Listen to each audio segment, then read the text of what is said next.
안녕하십니까. 암호화폐 정보를 전달해드리는 닥터 비트맨입니다.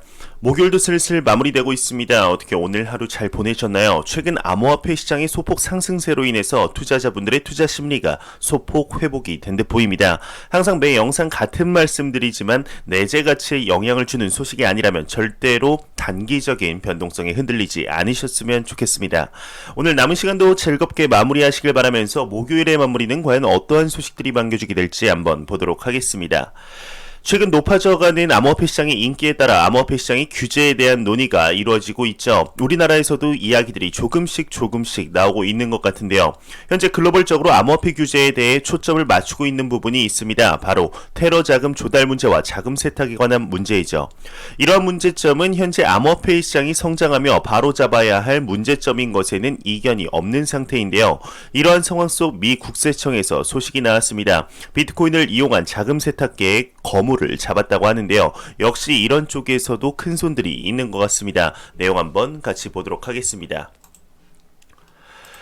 미 국세청은 3.36억 달러 규모의 BTC 세탁 거물을 체포했다고 합니다. 와이어드 뉴스에 따르면 미국 국세청의 수사관들의 경우는 최근 비트코인 믹싱 서비스 비트코인 포그 운영자 로만 스털링 고프를 체포한 것으로 나타났다고 합니다. 비트코인 포그의 경우는 다크웹에서 비트코인 거래를 세탁해 거래 당사자들을 추적할 수 없게 만드는 믹싱 서비스라고 하는데 내용만 들어도 정상적인 업체는 아닌 걸로 보이죠. 미 국세청의 경우 로만에게 무허가 자산 이체, 자금 세탁 등의 혐의를 적용했다고 하네요. 일단 이쪽에 거물을 잡았다는 것은 긍정적인 소식이지만 이러한 서비스 업체, 불법 악용 회사들이 이 회사 하나만 있을 걸로 생각이 들지는 않습니다. 그만큼 암호화폐 시장의 가장 큰 장점이라고 할 수 있는 익명성을 악용하는 사례로 인해 글로벌 규제기관들의 포커스가 맞춰져 있는 만큼 성장하는 암호화폐 시장과 더불어 이러한 문제들이 시간이 지남에 따라 없어지길 진심으로 바라보겠습니다. 암호화폐 시장의 가장 중요한 인식의 변화 측면에서도 상당히 중요한 문제이죠. 이러한 조금 안타까운 소식들도 나오고 있지만 그럼에도 암호화폐 시장의 긍정적인 소식들은 넘쳐나는 것 같습니다. 매일같이 나오고 있는데 2020년 10월부터 시작된 비트코인의 상승으로 많은 기관 투자자들에게서 비트코인에 대한 인식의 변화가 상당히 가파른 속도로 바뀌고 있죠. 하지만 얼마 전 진행이 되었던 암호화폐 시장의 하락으로 인해서 투자자분들의 마음속에 기관 투자자들 또한 떠나가는 것이 아닌가 생각을 하셨던 분들 또한 있었던 것 같습니다. 하지만 기관 투자자들의 투자 러시는 현재 진행형인 것 같은데요. 일반 기관 투자자가 아닌 미국의 대형 은행에서 암호화폐 산업으로 진출했다는 소식이 나왔습니다. 내용 한번 같이 보도록 하겠습니다. 미국의 대형 은행 US뱅크는 암호화폐 보관 관리 사업으로 진출을 했다고 합니다. 미국의 대형 은행인 US뱅크의 경우는 기관 투자가들을 위한 암호화폐 커스터디 상품을 제공한다 밝혔다고 합니다. 미 SEC에 신청한 NYDI 지사에 이제 비트코인 ETF 관련 관리도 실시한다고 하는데요. 현재 미국에서 가장 오래된 은행인 뉴욕 멜론 은행에 이어서 두 번째로 암호화폐 사업에 진출한 대형 뱅크가 되는 것이죠. 확실히 암호화폐 시장의 판이 달라지며 비트코인 ETF의 승인 가능성 또한 높아지는 소리가 들리는 것 같습니다. US뱅크의 경우는 미국의 은행 중 6번째, 그러니까 6위의 대형 은행이라고 하는데요. 절대로 무시할 수 없을 만한 은행인 것이죠. 이 US뱅크의 경영 전략 책임자의 경우는 이렇게 이야기를 했다고 합니다. 제안 요청서는 이미 완료가 되었고 준비는 다 돼가고 있다. 이와 같은 상품을 안전한 방법으로 효율적으로 제공하기 위해 적절한 리스크 관리를 철저히 확인해 나갈 필요가 있다. 이야기를 했다고 합니다. 현재 암호화폐 시장에 진출한 기관 투자자, 대형은행, 투자은행들의 네임밸류를 살짝 보자면 전세계 1위의 자산 운용사 블랙록, 그리고 글로벌 투자은행인 JP모건, 모건스탠리, 피델리티, 시티은행, 그리고 방금 전 말씀드린 미국에서 가장 오래된 한화 약 4경원이라는 감도 안 오는 금액을 운용 중인 뉴욕 멜론은행, 그리고 오늘 나온 US뱅크뿐 아니라 미국의 국부펀드에서 비트코인의 구매 문의까지 이름을 들었을 때 억소리 나는 네임밸류들이 현재 암호화폐 시장의 기웃거릴 뿐 아니라 실제적으로 사업을 확장해 나간다는 것을 볼 수가 있습니다. 이러한 소식들이 나온다고 해서 절대로 가격이 한 번에 올라가지는 않습니다. 하지만 내재가치 펀더멘탈이 올라감에 따라서 가격의 가파른 상승이 후에 올 확률이 굉장히 높아지죠. 가격은 가치에 수렴하게 되어 있습니다. 절대로 단기적인 변동성에 일희일비하지 마시고 내가 투자하고 있는 시장의 펀더멘탈을 계속해서 확인하면서 가격이 하락했음에도 내재가치가 변하지 않았다면 오히려 바잉 찬스인 것이죠. 절대로 단기적으로 접근하지 마시고 장기적인 시각, 안목을 통해 암호화폐 시장에 접근하셨으면 좋겠습니다. 최근 지지부진한 비트코인의 가격 상승분에 비해서 새로운 신고점을 달성한 코인이 있습니다. 바로 시가총액 2위의 부대장 코인 이더리움인데요. 이더리움의 경우는 2.0 업데이트를 통해 현재 성공적으로 마무리했다 볼 수 있을 정도이죠. 2.0 버전의 경우는 역대급 업데이트인 POW에서 이제 POS로의 변화로 투자자분들에게 가장 와닿을 수 있는 소식의 경우는 이더리움 내 자체 스테이킹 기능을 통해 추가적인 이자를 받을 수 있다는 것인데요. 최근 높은 상승률과 더불어 긍정적인 소식들이 많이 나오고 있는 것 같습니다. 이 스테이킹 자금 규모가 새로운 이정표에 달성을 한 것 같은데 내용 한번 같이 보도록 하겠습니다. 이더리움의 2.0 스테이킹 자산이 400만 이더리움을 돌파했다고 합니다. OK 링크 데이터에 따르면 이더리움 2.0 스테이킹 컨트랙트에 예치된 자금 규모의 경우는 400만 이더리움을 돌파했다고 합니다. 이는 전체 이더리움의 공급량의 약 3.48%에 해당하는 규모로 현재 총 7,500여 개의 주소가 스테이킹에 참여하고 있다고 하네요.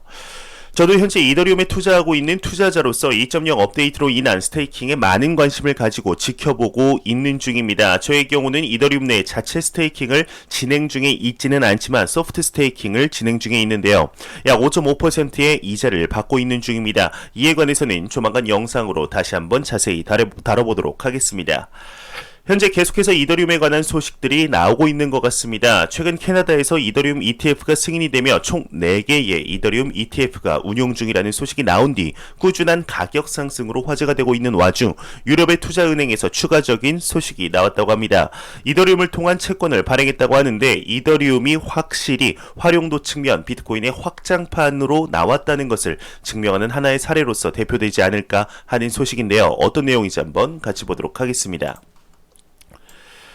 유럽의 투자은행이 이더리움 2년 만기 채권을 발행했다고 합니다. 약 1억 유로 상당이라고 하는데 제목만 보면 이더리움으로 채권을 대신한다는 말인 것으로 이제 오해할 수가 있습니다.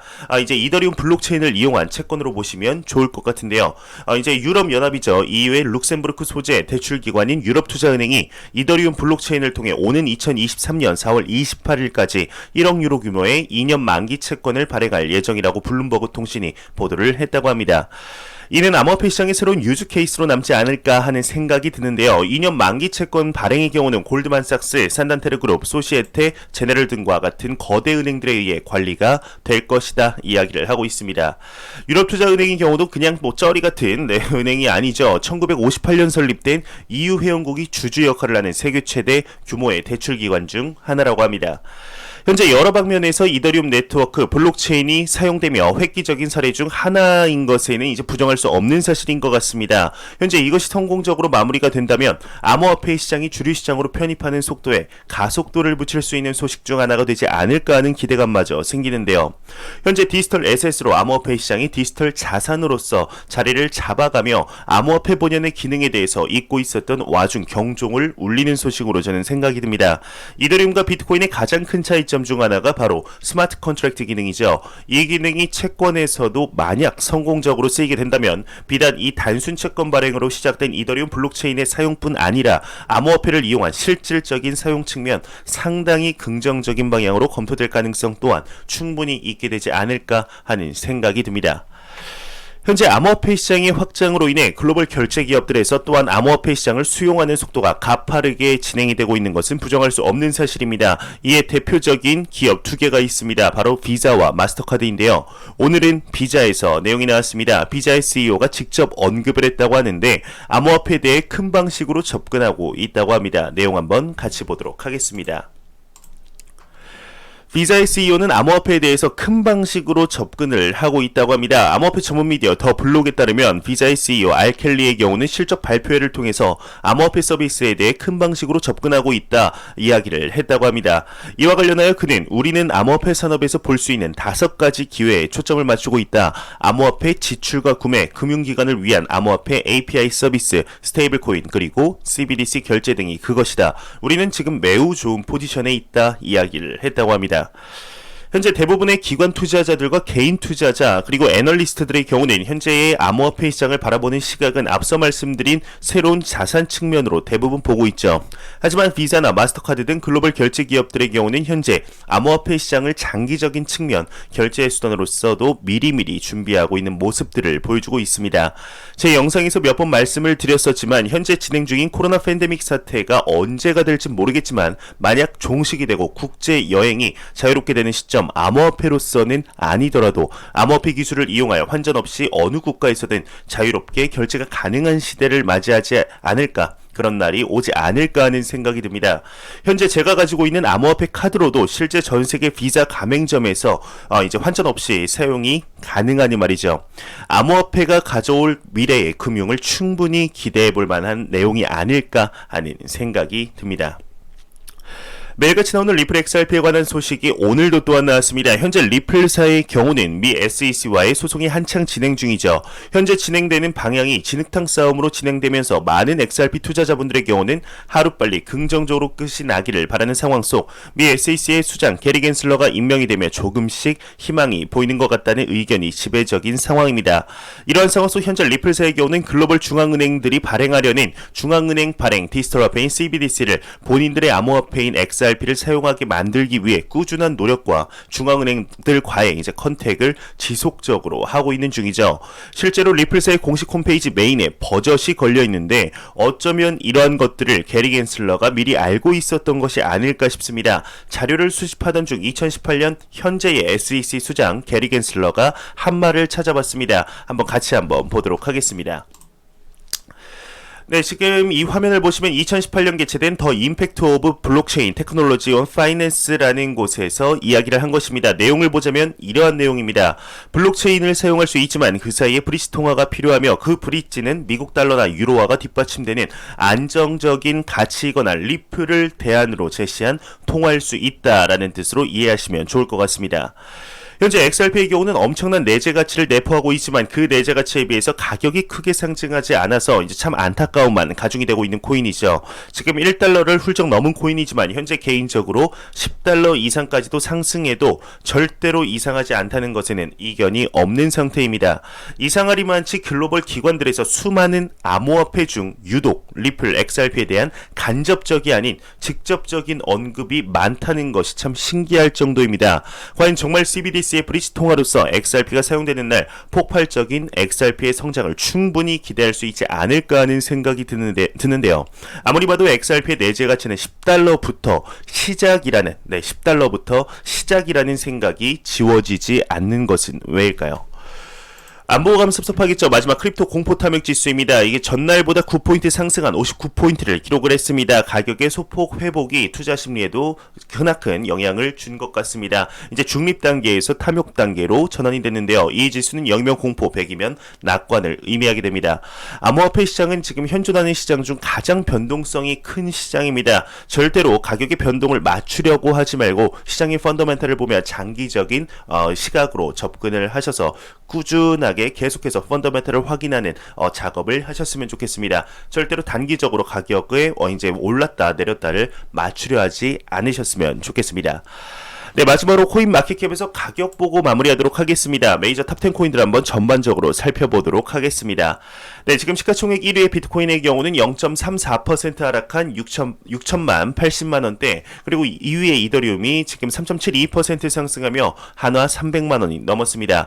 네, 3위의 바이낸스 같은 경우는 1.4% 하락하며 지금 62만 3천 원대, 4위의 리플 XRP의 경우는 2.82% 하락하며 1,514원대, 지금 5위 테더는 환율이죠. 지금 1,109원대입니다. 환율, 그러니까 달러의 가치가 계속해서 내려가는 것을 볼 수가 있겠습니다. 네, 지금 비트코인은 가격 상승이 약간은 지금 지지부진한 거는 뭐 어쩔 수가 없는 것 같습니다. 이러한 상황 속에 각종의 이제 알트코인들, 메이저 탑10 코인들의 움직임, 상승이 조금씩 진행이 되면서 비트코인의 더미넌스가 조금 낮아지며 정말 몇 년 만에 지금 50% 아래로 내려간 것 같습니다. 49%로 암호화폐 시장에 매우 강력한 비트코인의 시가총액 점유율을 볼 수가 있겠습니다. 제가 준비한 소식은 여기까지입니다. 영상이 도움이 되셨다면 구독과 좋아요 그리고 광고 한 편만 처음부터 끝까지 시청해 주시기 바랍니다. 이 채널은 오직 광고 수익으로 운영이 되게 됩니다. 항상 영상 시청해 주시는 시청자분들, 구독자분들 너무나 감사합니다. 저는 다음 영상으로 찾아뵙도록 하겠습니다. 지금까지 닥터 비트맨이었습니다. 감사합니다.